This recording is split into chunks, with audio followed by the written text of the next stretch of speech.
Hi hello ನಮಸ್ಕಾರ students. 0 to KCET rank 1ನ journey ಇವತ್ತು ಈಗ ಇಲ್ಲಿಂದ ಸ್ಟಾರ್ಟ್ ಆಗ್ತಾ ಇದೆ. ನನ್ನ ಕ್ವಾರ್ಟರ್ಲಿ ಎಕ್ಸಾಮ್ 1 ಚೆನ್ನಾಗಿಲ್ಲ, ನಾನು MCQ ಕ್ವಶನ್ಸ್ಗಳನ್ನ ಸಾಲ್ವ್ ಮಾಡ್ಲಿಕ್ಕೆ ಆಗ್ತಾ ಇಲ್ಲ, ಮಿಡ್ ಟರ್ಮು ಚೆನ್ನಾಗಾಗುತ್ತೋ ಏನೋ ಗೊತ್ತಿಲ್ಲ, ಇವೆಲ್ಲ ಪಕ್ಕಕ್ಕಿಡೋಣ. ಆಗಿದ್ದು ಹೋಯ್ತು. ಈಗ ಈ ಮೂಮೆಂಟಿಂದ ನಮ್ಮ ಗುರಿ ಒಂದೇ ಸಿಂಪಲ್ಲು, KCETಯಲ್ಲಿ ರ್ಯಾಂಕ್ 1 ತೆಗೆದುಕೊಳ್ಬೇಕು. ಎಲ್ಲಿ ತನಕ ನೀವು ನಿಮ್ಮ ನಂಬಲ್ವೋ ನಾನು ಎಷ್ಟೇ ಸ್ಟ್ರಾಟಜಿ ಹೇಳಿದ್ರೂ ಉಪಯೋಗ ಇಲ್ಲ. ಅದಕ್ಕೋಸ್ಕರ ಮೊದಲು ರ್ಯಾಂಕ್ 1 ಅಂತ ಕಮೆಂಟ್ನಲ್ಲಿ ಹಾಕಿ. ಯಾಕೆ ಹಾಕಬೇಕು? ನೀವು ನಿಮ್ಮನ್ನು ನಂಬಬೇಕಂದ್ರೆ ಅದನ್ನು ಬರಿಬೇಕು. ಕಮೆಂಟಲ್ಲಿ ಬರೆದಾಗ ನಿಮ್ಮ ಮೈಂಡಿಗೂ ಸಹ ಗೊತ್ತಾಗುತ್ತೆ, ಎಸ್ ರ್ಯಾಂಕ್ 1 ಅನ್ನು ನಾನು ಏನು ಮಾಡ್ತಾ ಇದ್ದೇನೆ, ಅದಕ್ಕೋಸ್ಕರ ಎಷ್ಟು ಎಫರ್ಟ್ಸ್ಗಳನ್ನ ಹಾಕಬೇಕು ಅಂತ ನಿಮ್ಮ ತಲೆ ತಿಳ್ಕೊಳ್ಳುತ್ತೆ.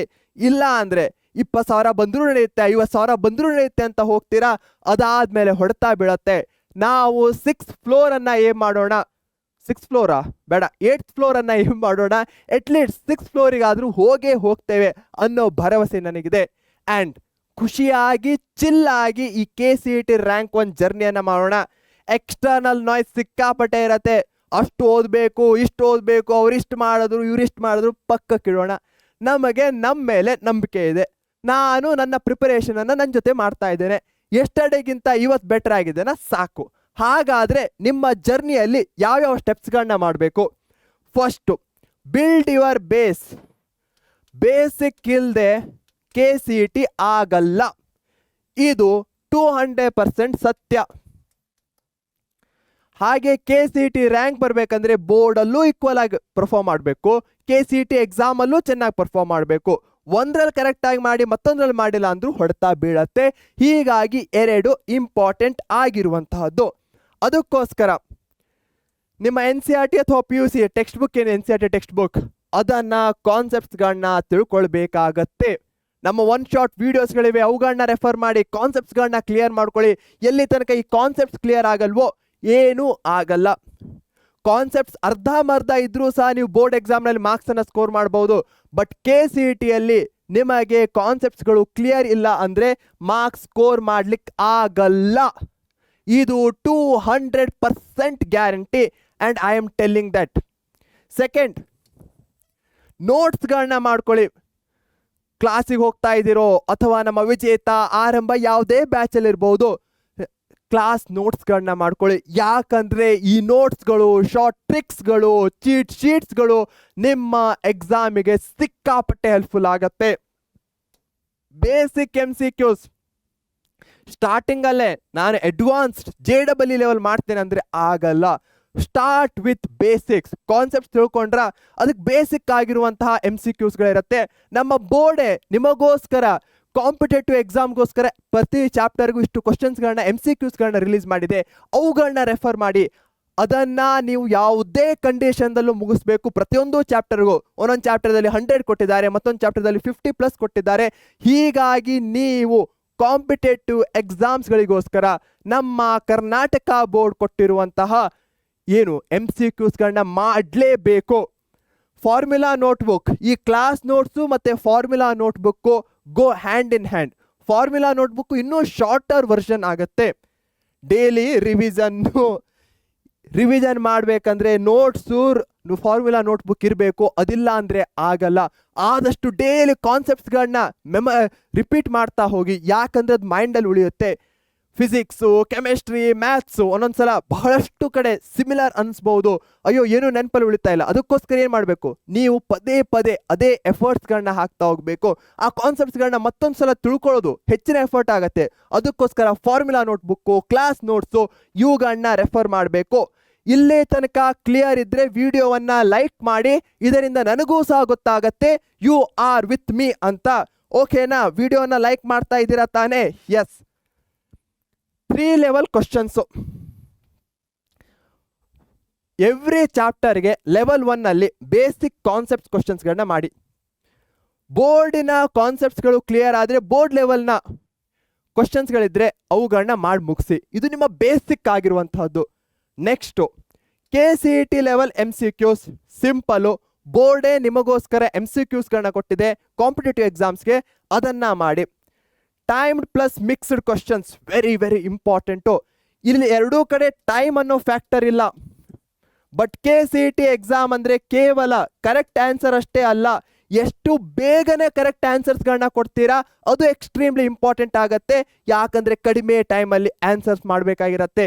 ಹೀಗಾಗಿ ವೆರಿ ವೆರಿ ಇಂಪಾರ್ಟೆಂಟು ಥರ್ಡ್ ಸ್ಟೇಜ್ನಲ್ಲಿ 1 ಮಿನಿಟ್ 2 ಮಿನಿಟ್ ಈ ರೀತಿ ಟೈಮ್ಸ್ಗಳಲ್ಲಿ ಎಷ್ಟು ಕ್ವಶನ್ಸ್ಗಳಾಗ್ತಾ ಇವೆ, ನಾನು ಎಲ್ಲಿ ಹೆಚ್ಚಿನ ಟೈಮನ್ನು ತೆಗೆದುಕೊಳ್ತಾ ಇದ್ದೇನೆ, ಏನು ಮಿಸ್ ಆಗ್ತಾ ಇದೆ, ಅದನ್ನು ನೀವು ಟ್ರೈನ್ ಮಾಡಲೇಬೇಕು. ಯಾಕಂದರೆ ಕಾನ್ಸೆಪ್ಟ್ಸ್ಗಳು ಗೊತ್ತಿರೋದು, ಕರೆಕ್ಟ್ ಆನ್ಸರ್ಸ್ಗಳು ಗೊತ್ತಿರೋದು ಅಷ್ಟೇ ಸಾಕಾಗಲ್ಲ. ಟೈಮು ಇಲ್ಲಿ ಎಕ್ಸ್ಟ್ರೀಮ್ಲಿ ಇಂಪಾರ್ಟೆಂಟ್ ಆಗುತ್ತೆ KCET ಎಕ್ಸಾಮ್ನಲ್ಲಿ. ಹೀಗಾಗಿ ಟೈಮ್ಡ್ ಕ್ಲಾಕ್ ಇಟ್ಕೊಳ್ಳಿ, ಪೇಪರ್ಸ್ಗಳನ್ನ ಟ್ರೈಔಟ್ ಮಾಡಿ.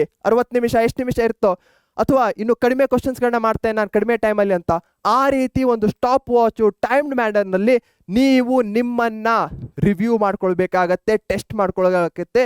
Very very important. ಇದರಲ್ಲಿ ಫಸ್ಟ್ ನಾನು ಇದನ್ನು ಮಾಡ್ತೇನೆ ಅದಾದ್ಮೇಲೆ ಇಲ್ಲಿ ಹೋಗ್ತೇನೆ, ಇಲ್ಲ ಅಲ್ಲ, ಫಸ್ಟ್ ಇದೇ ಸ್ಟೆಪ್ಪು, ಸೆಕೆಂಡ್ ಇದು, ಥರ್ಡ್ ಇಲ್ಲಿ ಬರಬೇಕು. ಯಾಕಂದರೆ ಸಿಂಪಲ್ಲು, ನಾವು ಮೆಟ್ಟಿಲನ್ನು ಹತ್ತಬೇಕಾರೆ ಒಂದೇ ಸಲ ಇಲ್ಲಿಂದ 10ನೇ ಮೆಟ್ಟಿಲು ಹೋಗ್ಲಿಕ್ಕೆ ಆಗತ್ತಾ? ಇಲ್ಲ. ಥರ್ಡು, 4th, 6th ಅದಾದಮೇಲೆ 10th, ಅದೇ ರೀತಿ KCET ಎಕ್ಸಾಮು ಇರುವಂತಹದ್ದು. ಅರ್ಥ ಆಗ್ತಾ ಇದೆ ಅನ್ಕೊಳ್ತೇನೆ. ಆ್ಯಂಡ್ ವೆರಿ ಇಂಪಾರ್ಟೆಂಟ್ ಆಗಿರುವಂತಹ ಸ್ಟೆಪ್ಸ್ಗಳು. ಪ್ರತಿ ವೀಕ್ ಆದಮೇಲೂ ಸಂಡೇ ಎಷ್ಟು ಚಾಪ್ಟರ್ಸ್ಗಳನ್ನ ಕಂಪ್ಲೀಟ್ ಮಾಡಿದೆ, ಎಷ್ಟು ಕ್ವಶನ್ಸ್ಗಳನ್ನ ಸಾಲ್ವ್ ಮಾಡಿದೆ, ನಂಬರ್ಸ್ ವೆರಿ ಇಂಪಾರ್ಟೆಂಟು. ಮಾಕ್ ಎಕ್ಸಾಮ್ನಲ್ಲಿ ಎಷ್ಟು ಸ್ಕೋರ್ ಮಾಡಿದೆ, ಎಷ್ಟು ಕರೆಕ್ಟ್ ಆಯಿತು ಪರ್ಸೆಂಟೇಜು, ವೀಕ್ ಚಾಪ್ಟರ್ಸ್ಗಳು ಯಾವುದಾದ್ರು ಕವರ್ ಮಾಡಿದೆ, ರಿವಿಷನ್ಸ್ ಮಾಡಿದ್ನ. ನೀವು ಯಾವುದನ್ನೇ ಮೇಜರ್ ಮಾಡಲಿಕ್ಕೆ ಆಗಲಿಲ್ಲ ಅಂದರೆ ಅಲ್ಲಿ ಇಂಪ್ರೂವ್ ಮಾಡಲಿಕ್ಕೂ ಆಗಲ್ಲ.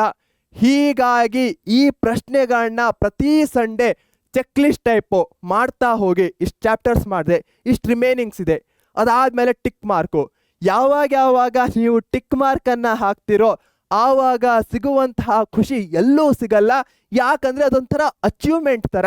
ಅದಲ್ಲದೆ ನಿಮಗೂ ಸಹ ಗೊತ್ತಾಗತ್ತೆ ಏನೇನು ಬ್ಯಾಕ್ಲಾಗ್ಸ್ ಇದೆ, ಎಲ್ಲಿ ನಾನು ಹಿಂದುಳಿತಾ ಇದ್ದೇನೆ, ಹೇಗೆ ನಾನು ಮುಂದೆ ಹೋಗಬೇಕು, ಇಂಪ್ರೂವ್ ಮಾಡ್ಕೊಳ್ಬೇಕು, ಎಲ್ಲವೂ ಗೊತ್ತಾಗೋದು ಯಾವಾಗ ನೀವು ನಿಮ್ಮನ್ನು ರಿವ್ಯೂ ಮಾಡ್ತಿರೋ ಆವಾಗ. 90 ಡೇಸ್ ಚಾಲೆಂಜ್. ನೆಕ್ಸ್ಟ್ 90 ಡೇಸಲ್ಲಿ ಬ್ಯಾಕ್ಲಾಗ್ಸ್ಗಳನ್ನ ಫಿನಿಷ್ ಮಾಡಿ, ಫಂಡಮೆಂಟಲ್ಸ್ಗಳನ್ನ ಸ್ಟ್ರಾಂಗ್ ಮಾಡ್ಕೊಳ್ಳಿ. 3000+ MCQs ಮಿನಿಮಮ್ ಹೇಳ್ತಾ ಇರುವಂತಹದ್ದು.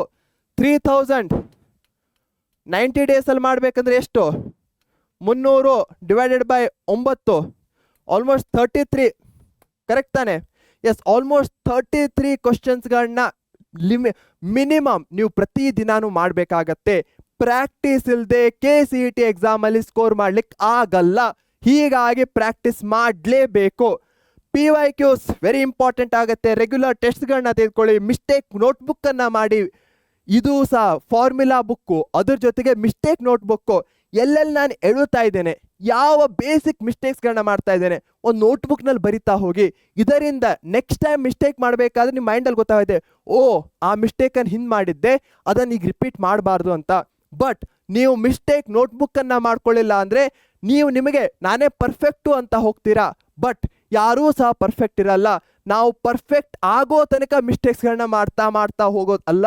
ಯಾವಾಗ ಫಸ್ಟ್ ಮಿಸ್ಟೇಕ್ ಆಗಿರುತ್ತೋ ಅಲ್ಲೇ ನಾವು ಅದನ್ನು ಕರೆಕ್ಟ್ ಮಾಡ್ಕೊಳ್ಳೋದು ವೆರಿ ವೆರಿ ಇಂಪಾರ್ಟೆಂಟ್ ಆಗತ್ತೆ. Don't ask am I already good enough, ನಾನು ಆಲ್ರೆಡಿ ಗುಡ್ ಬೆಸ್ಟ್ ಆಗಿದ್ದೇನೆ ಅಲ್ಲ. ಪ್ರಶ್ನೆ ಏನು, ನಾನು ಇವತ್ತು ಎಷ್ಟು ಇಂಪ್ರೂವ್ ಮಾಡಿದೆ, ಅದು ವೆರಿ ಇಂಪಾರ್ಟೆಂಟು. ಬೇರೆ ನನ್ನ ಫ್ರೆಂಡ್ ಅಷ್ಟು ಮಾಡಿದ್ರು ಬೇಡ, ನಾವು ನಮ್ಮ ಜೊತೆ ಕಾಂಪಿಟೇಷನ್ ಮಾಡೋಣ. ಈ ಒಂದು ಮೂಮೆಂಟಲ್ಲಿ ಬಹಳಷ್ಟು ಕಾಂಪಿಟೇಷನ್ನು ಅದು ಇದು ಅಂತ ತಲೆಯಲ್ಲಿ ಬರುತ್ತೆ. ಪೇರೆಂಟ್ಸ್ಗಳಿಂದ, ಟೀಚರ್ಸ್ ಕಡೆಯಿಂದ ಅವ್ರದ್ದು ಒಂದೇ ಇರುತ್ತೆ, ನೀವು ಇಂಪ್ರೂವ್ಮೆಂಟ್ ಆಗಬೇಕು ಅಂತ. ಬಟ್ ಅದು ನಮ್ಮನ್ನು ಬೇರೆ ರೀತಿಯಲ್ಲಿ ಇಂಪ್ಯಾಕ್ಟ್ ಮಾಡುತ್ತೆ. ಆ ರೀತಿ ಆಗೋದು ಬೇಡ. ನಾನು ನಿನ್ನೆಗಿಂತ ಇವತ್ತು ಬೆಟರ್ ಆಗಿದ್ದೇನೋ ಇಲ್ವೋ ಆ ಪ್ರಶ್ನೆಯನ್ನು ನಿಮ್ಗೆ ಕೇಳ್ಕೊಳ್ಳಿ. Start today, rank 1 starts here. ನಾಳೆ, ನಾಡಿದ್ದು, ಆಮೇಲೆ ಇಲ್ಲ. ಇದನ್ನು ತೆಗೆದುಹಾಕ್ಬಿಡೋಣ ಈ ಪದಗಳನ್ನ. ಈಗಲೇ ಮಾಡಬೇಕು. ಈ ವಿಡಿಯೋ ಮುಗಿತಾ, ನೆಕ್ಸ್ಟ್ ಸ್ಟೆಪ್ಪು ಚಾಪ್ಟರನ್ನು ತೆಗೆದುಕೊಳ್ಳಿ. ಬೇಸಿಕ್ ಕಾನ್ಸೆಪ್ಟ್ಸ್ಗಳು ಕ್ಲಿಯರ್ ಆಯಿತಾ? KCET ಕ್ವಶನ್ಸ್ಗಳು ಟೈಮ್ ಫ್ಯಾಷನ್ ಈ ರೀತಿಯಾಗಿ ಪ್ರತಿಯೊಂದು ಚಾಪ್ಟರ್ಸ್ಗೂ ಮಾಡ್ತಾ ಹೋಗಿ. And definitely you will get very good marks. And ಆ KCET ರ್ಯಾಂಕ್ 1ನ ಕನಸನ್ನು ಸಹ ನನಸು ಮಾಡ್ತೀರಾ ನೀವು ಅನ್ನೋ ಭರವಸೆ ನನಗಿದೆ. ಹಾಗೆ ನಮ್ಮ ವಿಜೇತ ಬ್ಯಾಚ್ ಇರಬಹುದು, ಆರಂಭ ಬ್ಯಾಚಸ್ಗಳಿರ್ಬಹುದು, ಇದರಲ್ಲಿ ನಾವು ರೆಗ್ಯುಲರ್ ಆಗಿ KCET ಕೋಚಿಂಗ್ಸ್ಗಳನ್ನ ಮಾಡ್ತಾ ಇರ್ತೇವೆ. ಈಗ ಡಿಸ್ಕೌಂಟೆಡ್ ಅಮೌಂಟ್ನಲ್ಲಿ ಸಿಗ್ತಾ ಇದೆ. ಪಿನ್ನಡ್ ಕಾಮೆಂಟ್ನಲ್ಲಿ ಲಿಂಕ್ ಇರೋದನ್ನು ಸಹ ನೀವು ಫೈಂಡ್ ಔಟ್ ಮಾಡಬಹುದು. And it will be your best decision ಅಂತ ಹೇಳಿಕ್ಕೆ ಬಯಸ್ತೇನೆ. ಪರೀಕ್ಷೆ ಚಾನಲನ್ನು ಸಹ ಸಬ್ಸ್ಕ್ರೈಬ್ ಮಾಡಿ, ಯಾಕಂದರೆ ನಾನು ಇಲ್ಲಿ ಬರ್ತಾ ಇರ್ತೇನೆ, ನಿಮ್ಮನ್ನು ಮೋಟಿವೇಟ್ ಮಾಡ್ತಾ ಇರ್ತೇನೆ, ಸ್ಟೆಪ್ಸ್ಗಳನ್ನ ಹೇಳ್ತಾ ಇರ್ತೇನೆ. ಏನು ನೀವು ತಪ್ಪು ಮಾಡ್ತಾ ಇದ್ದೀರಾ ಅದನ್ನು ಸಹ ಕರೆಕ್ಟ್ ಮಾಡ್ತಾ ಇರ್ತೇನೆ. ನಾನು ನಿಮ್ಮ ಪರೀಕ್ಷೆಯ ಶಿಕ್ಷಕ Adarsh sir, signing off. Take care, thank you, bye bye.